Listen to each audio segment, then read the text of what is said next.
Hello, I am Mandy Bear, and the book I will be reading for you guys is Curious George Visits the Dentist. I got this at the library.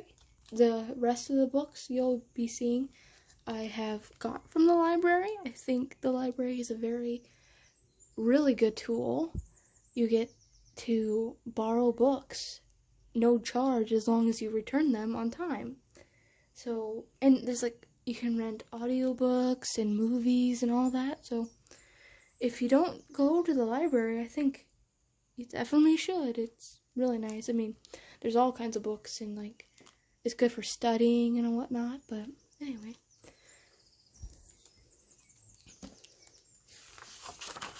Oh, couldn't get that open. It's probably going to happen a lot. Curious George Visits the Dentist. Margaret and H.A. Reyes. Written by Monica Perez.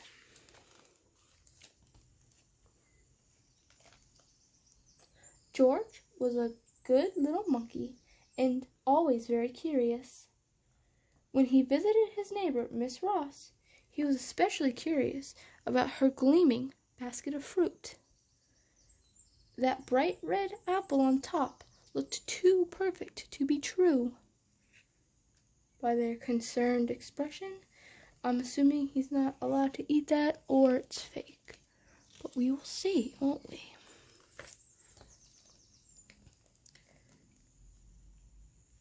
And it was.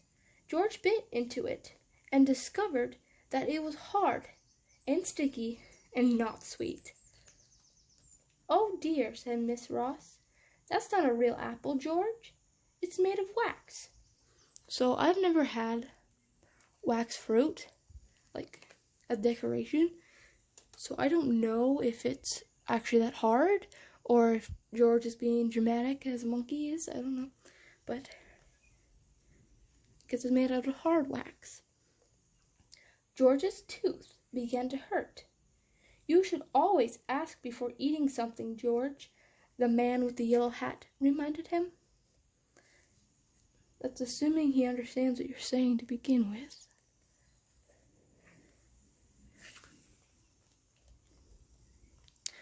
By the time he went to bed that evening, George's tooth was less sore. But the next morning, his tooth was wobbly. There he is with his wobbly tooth. His little slipper, those are so cute. His mouth felt so strange that George couldn't even enjoy his favorite pancake breakfast. That's not good at all, is it? "We should see the dentist, George," the man said. "She can make sure that tooth of yours is all right." Very, very good. If you have a chip or a break, that's kind of more of a tooth emergency, and you should definitely give your dentist a call right away. But probably he just has a loose tooth or something. The man explained that the dentist was a doctor for teeth. But George didn't want anyone to touch his tooth. What if it hurt? That's a fair point. George walked along the path to the dentist's office with his friend, his steps getting slower and slower until he ran off to pick a daisy. And as you can see, there's only 2 daisies there. And a good rule of thumb, at least what I was told, was if you can count 100 of the same flower or plant in that area, you shouldn't be going around touching plants if you don't know them, because stinging nettle and poison ivy and all that, and there's other poisonous plants and fruit, berries really, and it's just not a good habit to have, just randomly picking flowers and all that, because you never know what it is or what's on there. But as long as you can count 100 of them, you can pick it and not endanger the species of that plant, because there's enough of them that it's not going to like disappear in that area. That's just my advice. You don't have to listen to any of this, honestly. I probably will go on little tangents and ramblings like I am now. Anyway, going back to the book. "That's very pretty," said the man, chasing after George. "But we have an appointment, and we shouldn't be late. You'll be a good little monkey, won't you?" George nodded. I guess he does understand him. He always wanted to be good. There he is, smelling his daisy. It's always good to be good. I realized how that sounded just now. That's okay. The waiting room was a welcoming place. I guess I didn't skip. There were lots of things to see and do. One by one, the young patients were called by a woman in a white suit. George watched them go through a red door, each holding onto a grown-up's hand. One frightened boy was carried in by his mother. George was glad he wouldn't have to see the dentist by himself.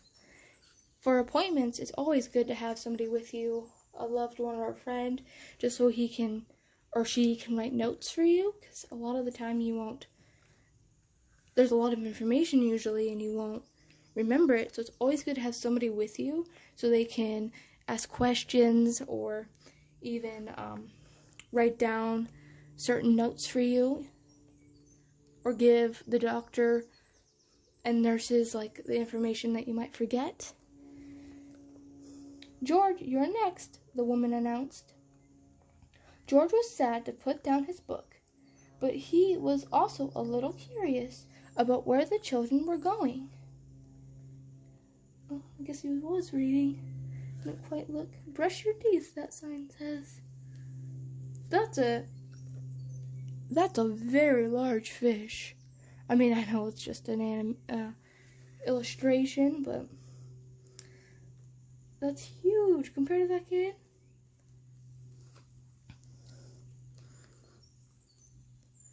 "Was there a play area on the other side?" Sorry, I didn't say that there was words at the bottom. I wouldn't have been distracted by that fish. It's still so large. The examining room was not filled with toys, but it was still interesting. There was a sink and a long chair for lying down. There was a stool for the dentist and a light above the chair. George was curious. Why were there 2 faucets in the room?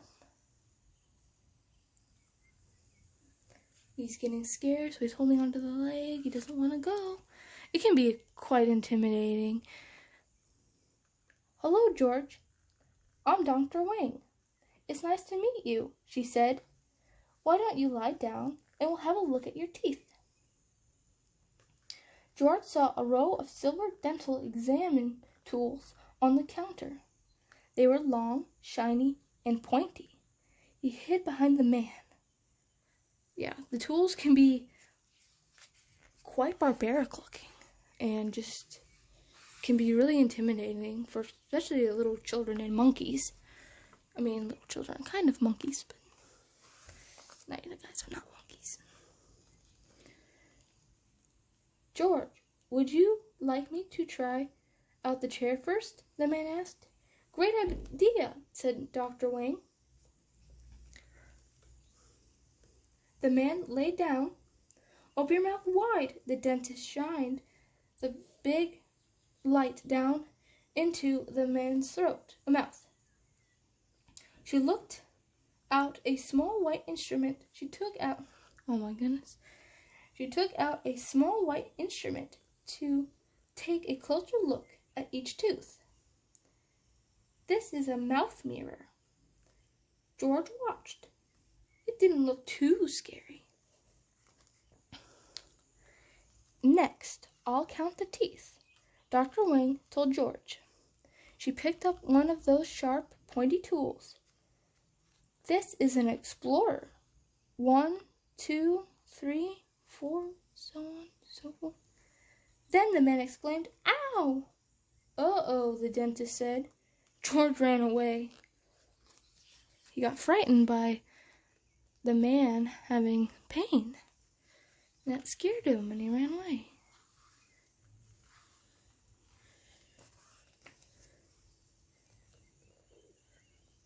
He left the exam room and scurried down the hall. There were many doors. He didn't know which was a way out. He tried one door and walked into another exam room. "A monkey!" a little girl cried, and jumped off the exam chair in excitement as George backed out of the room. These are probably all the different dentists and maybe even different doctors, depending on the layout. I'm not sure. He continued down the hall, opening doors and disturbing patients. In one room, the scared little boy from the reception area was crying.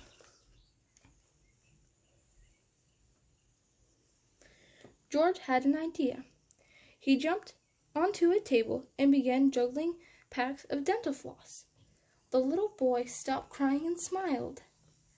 That would be a very interesting thing to see, wouldn't it? Next, George leaped over to the sink in the middle of the room. He pushed a button and the nearby water jet spurted, spraying water around the room. George squirted water into his own mouth and into the boy's mouth too. Next, George decided to switch on the overhead lamp, but the lamp tumbled over, spilling George safely on the floor. The boy clapped, but Dr. Wang stood in the doorway. She probably heard all that clattering of the lamp falling over and knew exactly where he was, or immediately chased after him so she knew where he was going. "George, you naughty monkey," Dr. Wang said. "What a mess you've made."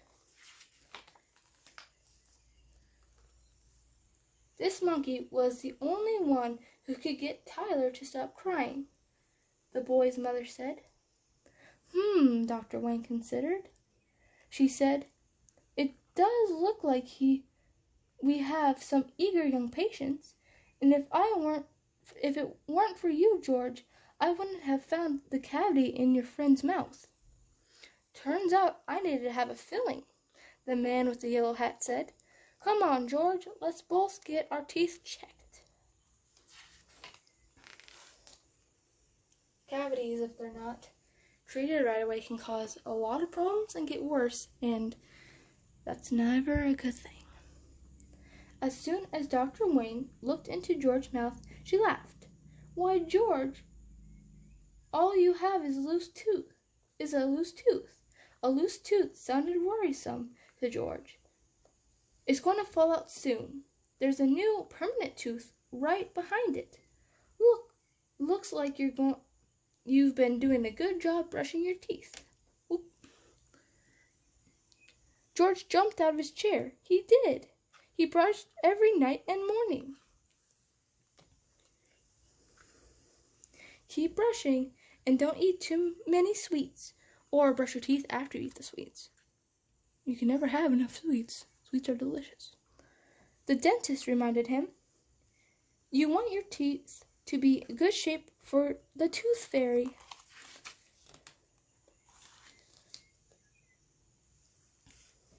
George waved goodbye to his new friends. He went home with a new toothbrush, some dental floss, and instruction for his loose tooth. He should bite into as many hard apples as he could, as long as they were real, of course. He decided he didn't mind going to the dentist at all. That night he ate a healthy dinner with an apple for dessert. His tooth fell out with his second bite. He put his tooth under his pillow. There's his tooth. There's his tooth again, and he's putting it underneath his pillow. the last page, and a yellow page. The next morning, George found a special coin in his tooth place. When Miss Ross came to check on George that afternoon, George proudly showed her his coin from the Tooth Fairy. Miss Ross laughed and said, "Well, that was a quick way to lose a tooth, but I don't recommend it next time." She's assuming there's going to be a next time with fake fruit. Hopefully not. And that is the end of this book. And there he is juggling his floss at the other side. I hope you enjoyed it. There's a little toothbrush right in the bottom. That's adorable. Anyway, I hope you enjoyed this reading. Have a good night and day.